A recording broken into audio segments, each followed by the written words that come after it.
contemporáneo. Las características y fenómenos con los que abrió este siglo en nuestro país pueden observarse como resultado directo o indirecto de factores políticos, económicos y culturales que en su interrelación les han sido asignado un sello particular en este milenio. Actualmente se han dado importantes avances en materia de ciencia y tecnología, principalmente en procesos de comunicación, pero uno de los rasgos distintivos es la efervescencia respecto a los derechos humanos y al mismo tiempo la preocupación sobre los valores que han de prevalecer y ejercer los mexicanos a lo largo y ancho del territorio nacional. A través de los siglos, México ha sido hogar de grandes historiadores, los cuales son riques en nuestro pasado, que inspiran a cada generación. En los primeros años de este periodo se caracteriza por la crisis que sufrió el modelo de desarrollo estabilizador que por décadas permitió el crecimiento de la economía mexicana. El periodo del presidente Luis Echeverría Álvarez de 1970 a 1976, el gasto de gobierno creció desproporcionadamente, lo que obligó a contratar una deuda y emitir una moneda sin valor que condujo a una elevada inflación y devaluación del peso.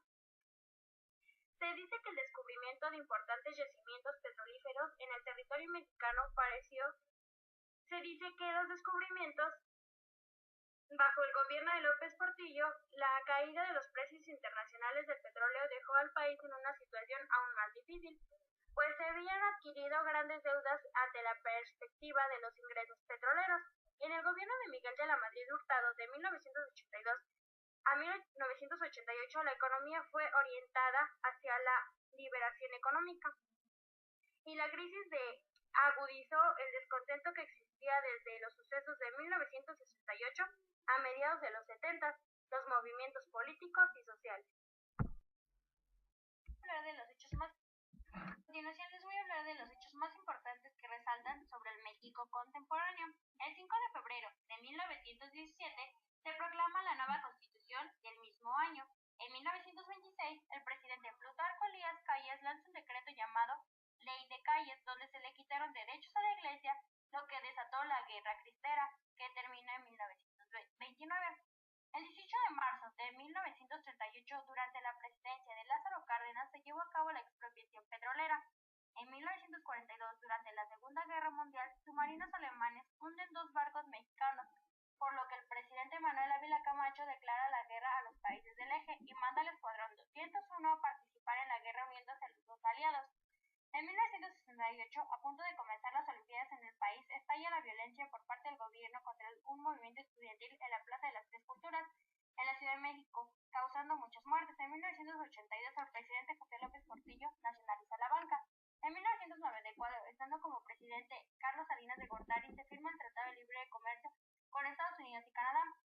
En 1994 surge un levantamiento en el estado de Chiapas a cargo del Ejército Zapatista de Liberación Nacional, al mando de su comandante Marcos, en la lucha para que respeten los derechos de los indígenas. Y en el 2000, después de 70 años de estar en el poder, el Partido Revolucionario Industrial PRI pierde las elecciones ganando el Partido de Acción Nacional PAN, con el candidato Vicente Fox Quesada, quien ocupa la presidencia en diciembre.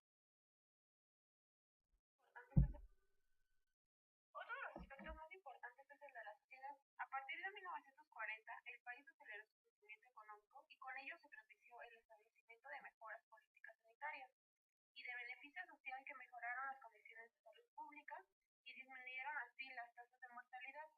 Los servicios de salud y seguridad social representan un derecho y una necesidad social que los gobiernos revolucionarios se preocuparon por satisfacer con el establecimiento de instituciones de servicio médico para la población en general. Las instituciones se agrupan en 3 grupos: el gubernamental, representado por la Secretaría de Salud, el Departamento del Distrito Federal y el Desarrollo Integral de la Familia. Las instituciones de seguridad social son el IMSS, el ISSSTE, Ferronales, la Secretaría de la Defensa Nacional y la Marina. Y finalmente se encuentra el sector privado, integrado por instituciones y médicos particulares.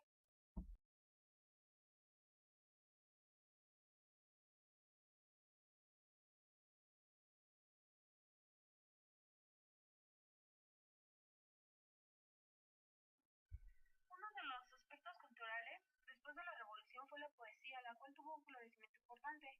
Hubo grandes poetas como Carlos Pellicer, Javier Villaurrutia y Octavio Paz. Entre los años 30 y 40 hubo un apogeo de la pintura mural mexicana de fama mundial. Entre los pintores más destacados estuvieron Diego Rivera, José Clemente Orozco y Rufino Tamayo. El radio dominó en México durante más de 20 años hasta la aparición de la televisión. Durante los años 45 hubo una importante producción del cine mexicano.